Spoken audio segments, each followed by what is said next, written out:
नमस्कार दोस्तों, देश दुनिया की जानकारी को लेकर आज रोज की तरह आज भी हम आपके लिए लाए हैं रोचक और महत्वपूर्ण जानकारियों का पिटारा, जो आपको कम से कम समय में देश दुनिया में क्या हो रहा है उससे रूबरू करा देता है। तो आपका बिल्कुल भी समय ना खराब करते हुए हम शुरू करते हैं आज की खास खबरों को। तो हमारी आज की पहली खास खबर है पीएम के साथ बैठक, कई राज्यों के मुख्यमंत्रियों ने की लॉकडाउन बढ़ाने की मांग, साथ ही मांगे जरूरी अधिकार। देश में जारी कोरोना वायरस संकट के बीच पीएम मोदी ने सभी राज्यों में मंत्रियों के साथ वीडियो कॉन्फ्रेंसिंग के जरिए बात की। मुख्यमंत्रियों के साथ बैठक में राज्यों की तारीफ करते हुए कहा कि लॉकडाउन में ज़रूरत के हिसाब से कुछ फैसले बदलने पड़ सकते हैं। आज से चलेगी ट्रेनें, रेल मंत्रालय ने 30 ट्रेनों की समय सारणी जारी की है। लॉकडाउन की वजह से जगह जगह फंसे लोगों को राहत देने के लिए नई दिल्ली से मुख्य 15 स्टेशनों के लिए स्पेशल ट्रेनों का सफ़र मंगलवार से शुरू हो गया है। भाजपा प्रवक्ता संबित पात्रा के खिलाफ कांग्रेस ने दर्ज कराई रिपोर्ट। यूथ कांग्रेस के अध्यक्ष का यह आरोप है कि भाजपा नेता ने देश के 2 पूर्व प्रधानमंत्रियों जवाहरलाल नेहरू और राजीव गांधी की तस्वीरें सोशल मीडिया पर अपलोड करके विवादित बातें लिखी हैं। हालांकि पुलिस की जांच के बाद ही आगे की कार्रवाई की जाएगी। लॉकडाउन 4.0 के भी मिल रहे हैं संकेत। प्रधानमंत्री ने वीडियो कॉन्फ्रेंसिंग के जरिए राज्यों के सभी मंत्रियों को जन से जग का नारा देते हुए आर्थिक गतिविधियों को शुरू करने पर जोर दिया है। उन्होंने राज्यों का संक्रमण गांवों तक न पहुंचने की रणनीति पर भी जोर दिया है। सिगरेट छोड़ने वालों की संख्या बढ़ी, लॉकडाउन ने बदल दी जिंदगी। 5 देश भारत, अमेरिका, ब्रिटेन, इटली और दक्षिण अफ्रीका में हुए सर्वे में पता चला कि इन देशों के लोगों में धूम्रपान करने वाले लोग इसे छोड़ने के इच्छुक हैं। उन्हें डर है कि धूम्रपान से वे वायरस की चपेट में आ सकते हैं। 12 साल बाद आरपी सिंह ने तोड़ी चुप्पी, चयन विवाद पर धोनी को बताया निष्पक्ष कप्तान। भारतीय टीम के पूर्व तेज गेंदबाज आरपी सिंह ने 2008 में हुए चयन विवाद पर पूर्व कप्तान महेंद्र सिंह धोनी का साथ देते हुए कहा कि धोनी जो भी हैं वह अपने निष्पक्ष विचारों के कारण हैं। इस चयन विवाद में आरपी सिंह की जगह टीम में हरफनमौला इरफान पठान को शामिल किया गया था। कोरोना काल में भी उत्साह से भरे कोहली, बोले जहां से छोड़ा है वहीं से शुरू करेंगे। भारतीय कप्तान विराट कोहली ने कहा कि वह मानसिक रूप से तरोताज़ा हैं और इससे उन्हें आत्मविश्वास मिलता है कि कोरोना वायरस के बाद जब भी क्रिकेट बहाल होगा वह उसी जगह से शुरू कर सकेंगे जहां छोड़ा था। LPU है देश की टॉप यूनिवर्सिटी, प्लेसमेंट में लहराया अपना परचम। लवली प्रोफेशनल यूनिवर्सिटी LPU शिक्षा के क्षेत्र में एक नई छवि के साथ उभर रहा है। यह शिक्षा, अनुसंधान, स्व उत्तम और लीडरशिप में IID के समान है। हाल ही में कोविड-19 के संक्रमण को रोकने के लिए नई टेक्नोलॉजी पर काम करने के लिए यूनिवर्सिटी द्वारा $1 मिलियन की राशि समर्पित करने के लिए निर्णय को सहारा जा रहा है। यूपी 69,000 सहायक अध्यापक भर्ती परीक्षा का परिणाम आज होगा जारी। बेसिक शिक्षा परिषद में 69,000 सहायक अध्यापक भर्ती परीक्षा का परिणाम मंगलवार को जारी होगा। परीक्षा परिणाम बुधवार दोपहर तक वेबसाइट पर अपलोड होगा। इसके साथ ही 4 लाख से अधिक अभ्यर्थियों का इंतजार समाप्त होगा। एक ऐसा नेता जिसने देश को तो महफूज रखा ही बल्कि WHO को भी आईना दिखाया। विश्व स्वास्थ्य संगठन ने भविष्यवाणी की थी कि दुनिया में चीन के बाद कोरोना से दूसरा सबसे ज्यादा प्रभावित देश ताइवान होगा, लेकिन आज 440 मामले और सिर्फ 6 मौत से ड्रैगन के इस पड़ोसी ने भविष्यवाणी को बिल्कुल गलत साबित कर दिया। लॉकडाउन के बीच भारतीय सेना में भर्ती होने के इच्छुक युवाओं के लिए खुशखबरी, फायदा उठाएं। लॉकडाउन के बीच उन युवाओं के लिए बड़े फायदे की खबर है जो भारतीय सेना में भर्ती होने के इच्छुक हैं। उनके लिए यह सुनहरा मौका है जिसका फायदा उठाएंगे तो स्थितियां सामान्य होने के बाद बड़ा लाभ होगा। लॉकडाउन में सख्ती बढ़ी, अफसरों के आते ही बदले पुलिस के तेवर, बैंक भी बंद करवाए।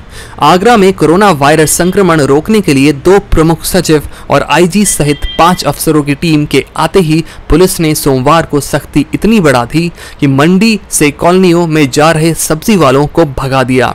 बस्तियों में सुबह 7 बजे ही पहुंचकर दुकानें बंद करा दी। ड्यूटी पर जा रहे बैंक कर्मियों के भी चालान काटकर वापस भेज दिया।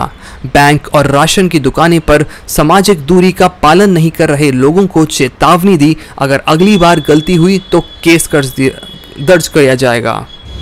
मई को खोले जाएंगे बद्रीनाथ धाम के कपाट, चमोली जिला प्रशासन ने की पूरी तैयारी।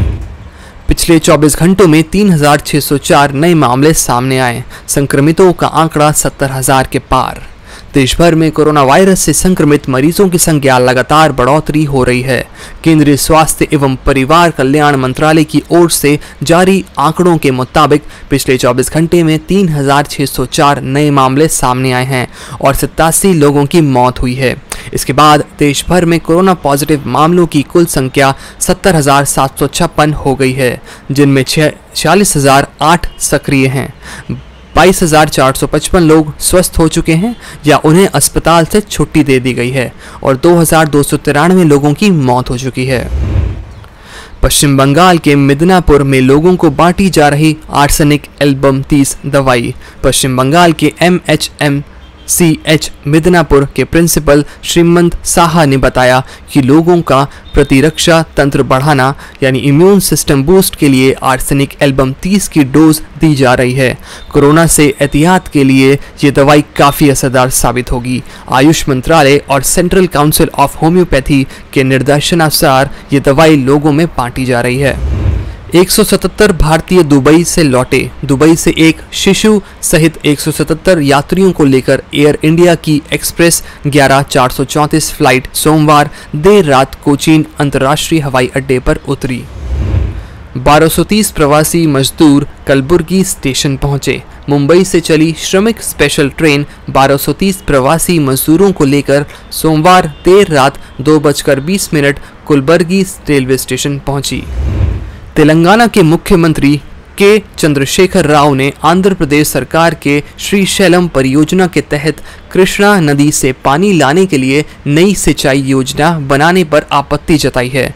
उन्होंने कहा कि यह योजना एक तरफा और बेहद आपत्तिजनक है। उन्होंने कहा कि आंध्र प्रदेश सरकार द्वारा लिया गया निर्णय राज्य पुनर्गठन अधिनियमों के खिलाफ है। सीएम ने घोषणा की इसे रोकने के लिए कानूनी लड़ाई शुरू की जाएगी, क्योंकि यह तेलंगाना राज्य के हितों के अनुकूल है। अहमदाबाद में 15 मई से कैशलेस होम डिलीवरी हॉटस्पॉट में सुविधा। कोरोना संक्रमण के बड़े हॉटस्पॉट अहमदाबाद में 15 मई से नकद आवश्यक वस्तुओं की होम डिलीवरी कैशलेस होगी। करेंसी नोट पर वायरस के कई दिन तक जीवित रहने की आशंका के चलते कैशलेस भुगतान का निर्णय लिया गया है। अहमदाबाद नगर निगम के मुताबिक ऐसी सुविधाओं के लिए केवल डिजिटल पेमेंट ही मान्य किया जाएगा। बता दें कि यह 7 मई से दूध और दवा दुकानें छोड़कर किराना दुकानें, फल सब्जी विक्रेताओं के सुपर स्प्रेडर के रूप में चिन्हित होने के बाद 15 मई तक रोक लगा दी गई थी। 2 विदेश ट्रेनों से आज जम्मू कश्मीर लौटेंगे हजारों लोग। जांच के बाद गृह जिलों को भेजे जाएंगे। विशेष ट्रेनों में सफर कर देश के विभिन्न हिस्सों से जम्मू कश्मीर और लद्दाख लौट रहे लोगों के लिए जिला प्रशासन और स्वास्थ्य विभाग ने रेलवे स्टेशन पर तैयारियां पूरी कर ली हैं। सोमवार को प्रशासन के अधिकारियों ने रेलवे स्टेशन पर पहुंचकर तैयारियों का जायजा लिया और मौजूद कर्मचारियों को दिशा निर्देश दिए। मंगलवार को पहली ट्रेन सुबह करीब 4:30 बजे और दूसरी सुबह करीब 8 बजे पहुंचने की संभावना है। सऊदी अरब ने वस्तुओं पर टैक्स 3 गुना बढ़ाया, खर्च में भी कटौती। कोरोना वायरस महामारी और तेल की कम कीमत की मार झेल रहे सऊदी अरब ने सोमवार को बुनियादी वस्तुओं पर लगने वाले मूल्य वर्धित कर यानी वैट 3 गुना कर 15% करने की घोषणा की। साथ ही विभिन्न परियोजनाओं को और अन्य मदों में होने वाले खर्च में करीब $26 अरब की कटौती करेगा। ब्रिटेन में लोगों को मास्क लगाने की सलाह। पीएम बोरिस जॉनसन ने जारी किया 50 पन्नों का दिशा निर्देश।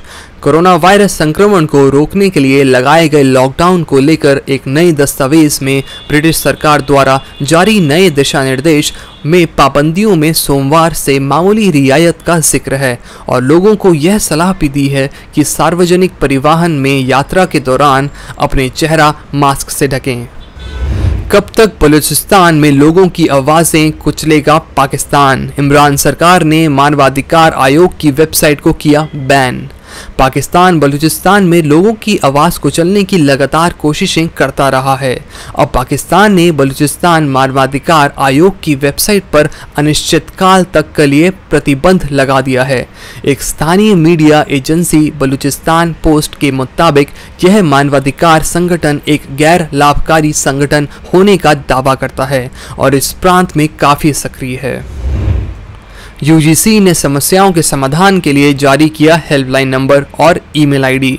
विश्वविद्यालय अनुदान आयोग यूजीसी ने विश्वविद्यालयों के शैक्षणिक सत्र 2020-21 के लिए गाइडलाइन जारी करने के बाद अब हेल्पलाइन नंबर जारी किया है। इस नोटिस के अनुसार आयोग एक विशेष हेल्पलाइन नंबर 01123236374 और ईमेल एड्रेस covid19help.ugc@gmail.com जारी किया है।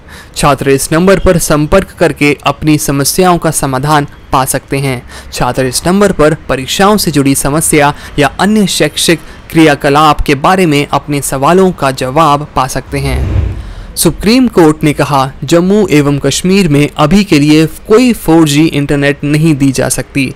जम्मू कश्मीर में 4G मोबाइल सेवा की बहाली की मांग वाली याचिकाओं पर सुप्रीम कोर्ट ने सोमवार को आदेश सुनाया। कोर्ट ने कहा कि जम्मू एवं कश्मीर में अभी के लिए 4G इंटरनेट सुविधाएं नहीं दी जा सकती हैं।